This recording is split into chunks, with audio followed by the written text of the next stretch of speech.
This is Detective Nick Peretti, big crazy jarhead, motorcycle freak, reject cop, just like you, Scotty. Gone are the days of selling on the street corners, dark alleyways, and the back rooms of some bummy-ass bar. We ain't with that no more. What if Denzel Washington had said yes to playing Nino Brown? Would New Jack City have become the cultural phenomenon we know today?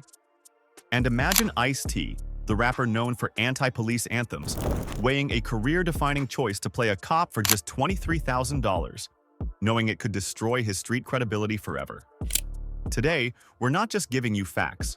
We're unveiling the emotional battles, hidden dangers, and high-stakes gambles behind New Jack City that changed urban cinema forever. The stories you're about to hear weren't just left on the cutting room floor. They were deliberately buried, until now. The real-world inspiration.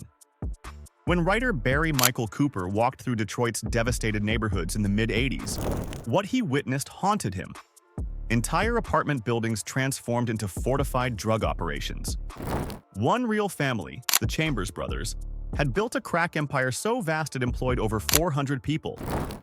You're looking at rare footage of Detroit during this period, streets that directly inspired the film you know today. The heartbreaking reality? New Jack City wasn't exaggerating. The Carter, that fortress-like apartment complex, existed in cities across America. In Harlem, Detroit, and Chicago, drug organizations actually installed steel doors, lookout systems, and armed guards exactly as portrayed. When actors performed these scenes, they weren't just reading lines. They were channeling a devastating reality destroying black communities while the government looked the other way. As Wesley Snipes later confessed in a rare interview, "Playing Nino Brown kept me up at night because I knew kids were watching him as a role model, not a warning." The casting battles. Picture Wesley Snipes getting the call, learning he wasn't the first choice, that Denzel Washington had passed on Nino Brown. How would you respond? Instead of being demoralized, something ignited in Snipes. Friends on set described him arriving each day with a burning intensity, determined to create a character so memorable that nobody would ever question if someone else should have played the role. Now imagine Ice-T, the controversial rapper behind tracks criticizing police, being offered a detective role. The internal conflict was agonizing. "I almost walked away," he later revealed. "I was genuinely scared my entire fan base would abandon me." Look at this footage from his first day on set. You can actually see the tension in his body language. A man risking his music career for a $23,000 acting job. Warner Brothers executives reportedly bet against him, predicting he'd quit after the first week. Today, after 24 seasons on Law & Order SVU, that gamble has earned him over $250 million.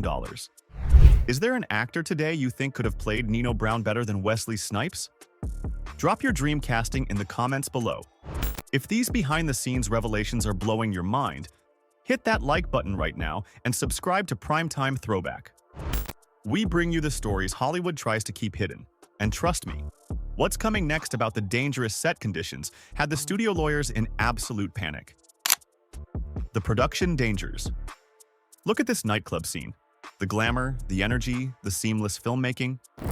What you don't see is a crew working in Stringfellow's actual club from 2 a.m. until dawn, take after exhausting take, with real New York club goers waiting outside, growing increasingly hostile as filming dragged on. We've uncovered rare Polaroids from those overnight shoots showing makeup artists repeatedly applying foundation to cover the actors' exhaustion. But the real danger lurked on location in Harlem. This wasn't just typical film production stress. This was legitimate fear. During one pivotal scene, filming suddenly halted when actual gang members surrounded the set, demanding payment for protection. With security severely limited by the film's tight $8 million budget, Mario Van Peebles faced an impossible choice: pay up or risk the safety of his entire cast and crew. Warner Brothers executives reportedly threatened to shut down production entirely after hearing about these encounters. "We weren't just making a movie about the streets," Van Peebles later reflected.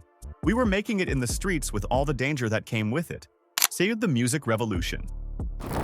Listen to that iconic New Jack Swing sound, the soundtrack that didn't just complement the film, but helped define an entire musical era. Here's where our story takes a fascinating turn. Producer Teddy Riley, the architect of New Jack Swing itself, secretly contributed to several tracks in the film without credit. Why would the pioneer of this sound go uncredited? The answer reveals music industry politics at its worst. Riley was locked in a bitter contract dispute with his label, legally prevented from working on outside projects, but passionate about the film's portrayal of Harlem, his home. According to studio insiders, Riley would slip into recording sessions after midnight, work until dawn creating signature beats, then disappear before studio executives arrived. That incredible track, New Jack City, playing during the club scene? Listen closely to those distinctive keyboard patterns. That's pure Riley, his musical fingerprints all over a soundtrack he couldn't officially touch. Years later, when asked about his uncredited work, Riley simply said, "Some art matters more than contracts." This hidden contribution represents the soul of what made New Jack City more than just a film. It was a cultural movement happening in real time, capturing the sound, style, and spirit of an era. See you with the Chris Rock revelation. When Chris Rock stepped into the role of Pookie, he wasn't just taking on another character, he was fighting for his career survival. Look at this footage from his audition, the desperate energy of a comedian Hollywood had nearly written off. What most don't know is that Rock had just been fired from Saturday Night Live, was struggling financially, and saw this dramatic role as possibly his last chance in entertainment. The transformation was physical as much as emotional. Rock lost 19 pounds to portray the crack-addicted character, spending days in actual rehabilitation centers talking with recovering addicts. "Those conversations broke me," Rock later admitted. "I couldn't sleep after hearing their stories." One counselor told us Rock would sometimes stay after filming, sitting silently with patients, often in tears. The rehabilitation scene where Pookie breaks down? That wasn't entirely acting. Crew members reported that Rock was so emotionally overwhelmed they had to stop filming multiple times. The vulnerability you see on screen represented Rock's own career crossroads, a man desperately fighting for redemption, both on and off camera. This performance didn't just save his character, it saved Chris Rock's entire career. The deleted storylines. Imagine a version of New Jack City where we actually see Nino Brown murdering Scotty Appleton's mother. The scene was filmed, cut, and reportedly destroyed by Warner Brothers. Why? Test audiences found it too emotionally devastating, leaving them unable to enjoy the film's more stylized elements. But look at Ice-T's performance knowing this deleted context. You can see the genuine rage simmering beneath every interaction with Nino, an emotional depth that came from acting out this traumatic backstory. Even more fascinating is what happened to the Carter itself. The original script featured an extended exploration of how Nino systematically corrupted each floor of the apartment complex, including scenes showing residents being forcibly evicted. These sequences painted an even darker portrait of Nino, not just as a drug dealer but as someone who destroyed an entire community infrastructure. Studio executives, concerned about the film's runtime and commercial appeal, pushed for these scenes to be cut despite Van Peebles' protests. The most controversial deletion? A final scene showing the government's complicity in the crack epidemic. This politically charged ending was reportedly filmed but removed after heated debates between the director and studio. The question remains, if these scenes had remained, would New Jack City be remembered as an even more powerful social commentary than it already is? Hide the cultural aftershock. When New Jack City premiered in Los Angeles in 1991, the reaction transcended typical film excitement. It triggered something primal.